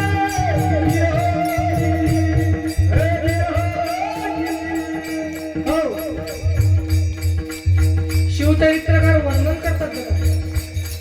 कधी कधी आपल्या मुलाला शिवरायांचं चरित्र आणून द्या, शंभूराजांचं चरित्र आणून द्या. शिवचरित्रकार वर्णन करतात. क्षत्रिय कुलावतंस, सिंहासनाधीश्वर, राजाधिराज छत्रपती शिवाजी महाराज के, धर्मवीर संभाजी महाराज के, राजमाता जिजाऊ के.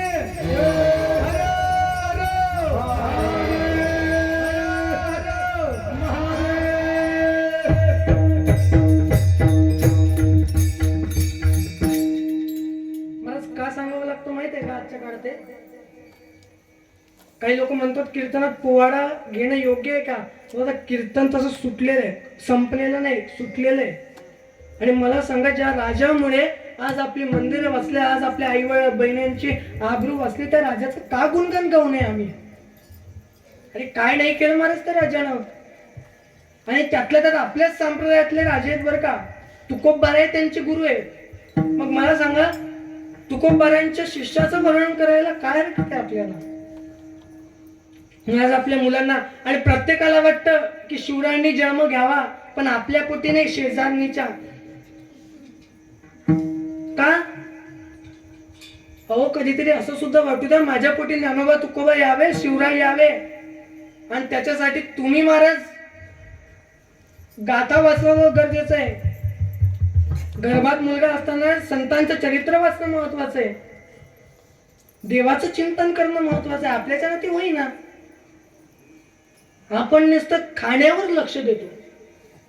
अहो, काल्याच्या कीर्तनाच्या वेळेस घालीन लोटांगण म्हणताना सुद्धा इतक्या घाईनं अभंग म्हणतात की त्या अभंगाकडे कोणाचंच लक्ष नसतं. कारण त्याच्यानंतर महाप्रसाद असतो ना. आपण परमार्थ फक्त खाण्यापुरता करून ठेवलेला आहे दादा. मला सांगा, आपल्या इथं अखंड हरिनाम सप्ताह होतो, चांदणी वगैरे उभी राहते.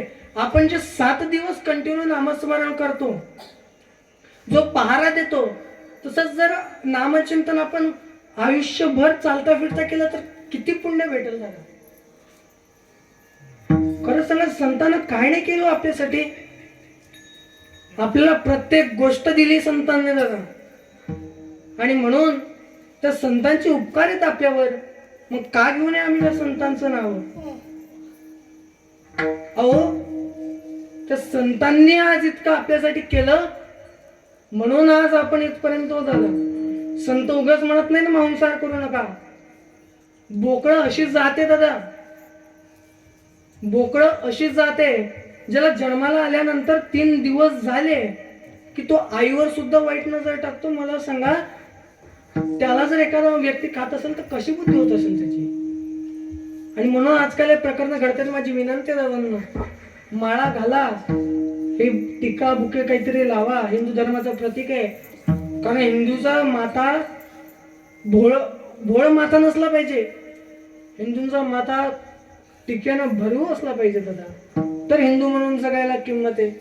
आणि एक गोष्ट लक्षात घ्या दादा, हिंदू म्हणून जन्माला आलो ना तर हिंदू म्हणूनच मरणार, हे कायम आपण मनात ठेवलं पाहिजे. अहो, मागे सप्टेंबर मध्ये जवळजवळ 255 लोक धर्मांतरित झाले. नरेंद्राचार्य म्हणून तिकडच्या आपल्याच महाराष्ट्रातले एक साधू आहेत. त्यांनी परत आपल्या धर्मात आणलं, घर वापसी केली. आणि आज बऱ्याच जागेवरती सुरू आहे तो घर वापसी नावाचा जो कार्यक्रम सुरू आहे. बऱ्याच जागेवरती सुरू आहे. म्हणून दादांनो, आपला धर्म आहे, आपल्याला जपायचा आहे. मग हा धर्म जपत असताना महाराज म्हणतात तुम्ही तीर्थाला सुद्धा गेले पाहिजे. नाही आजाओ, एखाद्याचं नवीन लग्न झालं ना तर फिरायला गिरायला पाठवत जा. महाबळेश्वरला नाही, माऊलींच्या मंदिरात पाठवत जा. आळंदीला कधीतरी त्र्यंबकेश्वरला पाठवत जा. कारण महाराज म्हणतात की त्या त्र्यंबकेश्वराची जर प्रदक्षिणा केली तर काय होतं, तर पुण्याची सुद्धा गणना राहत नाही. अभंगाचं शेवटचं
आणि म्हणून महाराज म्हणतात की त्या तीर्थक्षेत्राची आपल्याला सारी प्रदक्षिणा जरी घडली तरी काय होईल तर तुमच्या पुण्याला गणना राहणार नाही, सांगता येणार नाही इतका पुण्याचा साठा होईल. म्हणून दादांनो तीर्थक्षेत्राला जात जा, तीर्थक्षेत्रावरती भ्रमण करत जा. नाही त्या क्षेत्रामध्ये गेल्यापेक्षा तीर्थक्षेत्राला गेलं तर नक्कीच तुम्हाला भगवंताचं आशीर्वाद लाभेल. आणि माझी विनंती आहे दादांनो, काही नाही झालं तरी चालेल पण कमीत कमी आहे ना आपल्या जन्मदिवसाला का होईना पण एक झाड लावायला शिका, आई वडिलांचं दर्शन घ्यायला शिका. आणि माझ्या तोंडून आणि अहो जाणारा जर काही तुम्हाला वाईट वाटलं असेल तर मला तुमचं लेकरू समजून माफ करा. अय मामेनो, समजाल ना तुमचं लेकरू? समजाल का नाही तेवढं सांगा, म्हणजे मी फटाफट उरकितो. समजाल ना? अर्धा 7-12 द्याल का? मला काय 7-12 नको. तुमचं लेकरू समजा, नाहीतर भाचा समजा. नको इतकं पुढे नका जाऊ. सध्या धोत्रवाल्याची आधीच वांद येत, शेंडिंग धोत्रवाले आपलं बरे आधीच धोत्र घातल्यानंतरचं कामच नाही. असं तुमचा माझ्याकडून काही चुकलं असेल तर तुमचा भाचा समजून, तुमचा नातू समजून मला माफ करा. सर्वांनी गोड साथ गेली. आमचे आजचे अन्नदाते आमचे निळकंठ मामा असतील आणि रोजचे अन्नदाते, खरंच अन्नदाता सुखी भव असंच म्हटलं जात नाही दादा, कारण अन्नदान इतकं श्रेष्ठ दान नाही. म्हणून आमचे निळकंठ मामा असतील किंवा आपल्या सप्त्यामध्ये जितके अन्नदाते असतील सर्वांसाठी कळा टाळायचं. त्यानंतर आमचे सर्व मामा असतील, गणेश महाराज असतील, वामन मामा असतील, आजचं सौजन्य त्यांच्याकडे आहे. आणि आपल्या सप्त्यातल्या सर्व सौजन्यदात्यांसाठी पण एक कोळा टाळायचं. त्यासोबत आमचे पकवाजे, दोन्ही पकवाजे आपल्या गावात दोन्ही रत्न एकदम भारी तयार झालेत महाराज. म्हणजे आपण ते डायमंड म्हणतात ना, डायमंड जसा ओरिजिनल डायमंड आला जशी किंमत आहे ना, तशी हे पकवाजे आपल्या गावामध्ये तयार झाले. आणि आपल्या गावामध्ये खरंच काय वैभव आपल्या गावाचं पुण्य आहे मला माहित नाही, म्हणून त्यांच्यासाठी एक टाळ्या वाजवा. छान गायनाची साथ दिलेल्या सर्व गायनाचारी मंडळीसाठी टाळ्या वाजवा. विनेकरी बाबा सर्व टाळकरीसाठी एक वेळा टाळ्या वाजवा. आमच्या चोपदार काकासाठी एक वेळा, मिराशी काकासाठी. आता माझ्यासाठी वाजवा. आता शेवटचं म्हणजे तुमच्या सर्वांसाठी वाजवा. हो महाराज. आणि काय कौतुक करावं आपल्या सप्त्याचं गोड नियोजन सर्वांनी केलं. खरंच सर्वांचे मानावे तितके धन्यवाद. सर्वांच्या सहकार्याने आपला हा सप्ताह सुरू आहे. गेल्या 34 वर्षापासून हा सप्ताह सुरू आहे. खरंच भाग्य लागतं महाराज, कारण 34 वर्ष म्हणजे काही साधी गोष्ट नाही आहे. आपल्या गावाचं म्हणा तुमचं सर्वांचं भाग्य आहे. आणि तुमच्या सर्वांकडून दुसऱ्या दिवसाची सेवा मला मिळाली. खरंच तुमचे मानावे तितके आभार कमी आहे. आणि आज माझं सांगणं इतकंच आहे दादा तरुणांना. आतापर्यंत मी सर्व काही तरुणांना लेखे सांगितलं, ते म्हणतील आम्हालाच कोण धरून बसले. शेवटी एकच सांगतो, हाय तरुण तर घे परमार्थ करून, नाहीतर जाशील मरून लोक टाकतील पुरून. लोकांना काही नाही, लोक पुरून टाकतील दादा. म्हणून परमार्थ करा. परमार्थ सर्वांसाठी मोकळा आहे. देवाचं चिंतन करायचंय, त्याच्यापूर्वी संताचं चिंतन करा. ओम गजानन नमो नमः. श्री गजानन नमो नमः. जय गजानन नमो नमः. ओम गजानन नमो नमः. श्री गजानन नमो नमः. गुरु गजानन नमो नमः. श्री गजानन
पौर्णिमा